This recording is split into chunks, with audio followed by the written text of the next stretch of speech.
Tous allés André à Manchester et Sikawapi. Proverbe 30-30 à Rabino Basanga Congo. Kinshasa est allé encerclé par les militaires rwandais au côté Nanzela Yandolo, l'aéroport Andolo. Lobi ba betagi masasi bazako batama.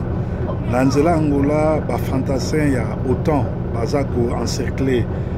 frontière ya Congo na Angola, puis frontière ya Zambie na Angola. Donc la famille n'a surtout na Kinshasa ba sala ba provision ba o ba ko bima ba bima parce que ça va chauffer na Kinshasa calamité débarquement forcé au Salama pour na ko déguerpir les criminels rwandais Kabila Kanambe ou yo a commis ba congolais ebele. Donc l'air est grave, tous allez bongo pour informer bino. Na breaking news ko ko samu ba sango ndenge ni makambozo leka alors ba sango vraiment solo ya mwana na opesa bino. Les alibes information et comme il y a un message, bateau à suivre, par exemple, calamité zo barré, zo débardé dans Kinshasa parce que au babé na kabongo débarquement et ko salama do débarquement et zo salama débarquement et ko salama débarquement et zo salama parce que Kabila Azateti ndenge toujours baboye Kagame a joué DG parce que a teka mwana na été a teka cousin na été azo ya côté Angola comme azo aidé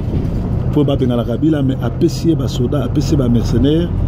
merci na ndenge Donald Trump a kene ko kata Kabila makolo na sa pelouse a approché ba russe na ba coréen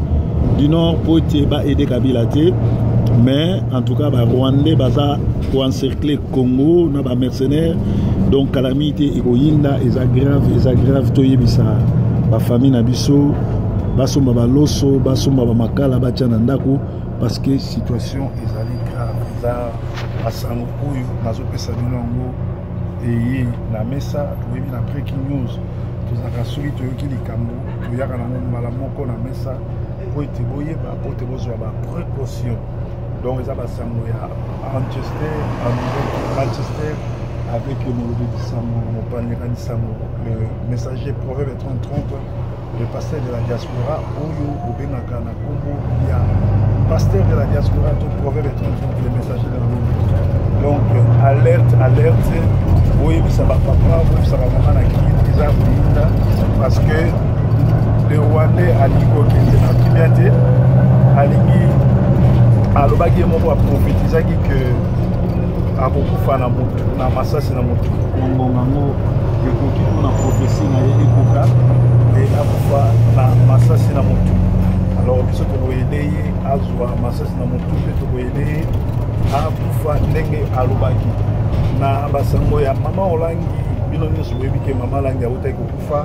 mais ezali likambo ya somo mpe pasi na mawa eza na place moko te na morgue moko te na Kinshasa bimba mama olangi ali soki tembe botuna bandeko na ye botuna bana na ye botuna bata CFMC bayebisa bino morgue ni batie mama olangi bakolakisa bino morgue te tout simplement parce que mama olangi babombi ye na ndako ya mwana ne na mbinza na bafrigo oyo ya monene batie groupe électrogène kuna alors ezali contre hygiène bato baservice ya hygiène de toute façon bagénéraux na bacolonel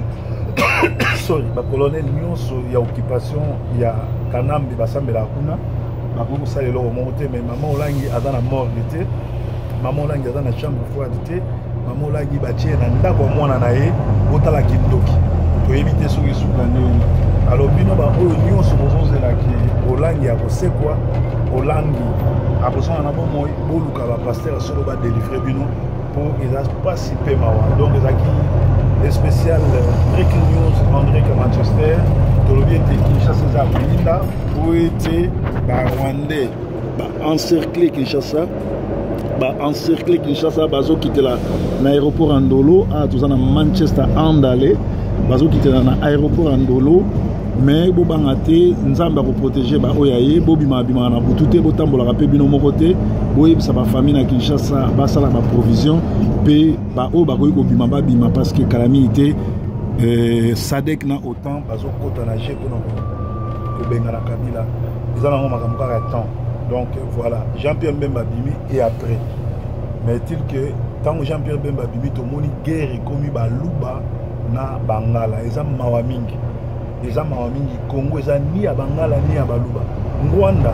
yo mesanaka kofinga Félix Tshisekedi banda Jean-Pierre Bemba bimi oyo azalaki ami ya baugandais oyo baboma na est ya Congo na bangi na wapi na Équateur mpona nini ozoloba te donc mawa mingi mpona yo ngwanda ngongango osala mpe video mpona kokebisa bato ke Jean-Pierre Bemba aza na gérance ya mabe mais toza na choix te esengeli tosupporte bango babenga na Kabila nsima tokovanda tosidana na bango ezalaki bongo on dirait qu'à Manchester avec le messager de la bonne nouvelle proverbe 30-30 breaking news Yesu aza mokonzi Yesu Nzambe Yesu elonga breaking news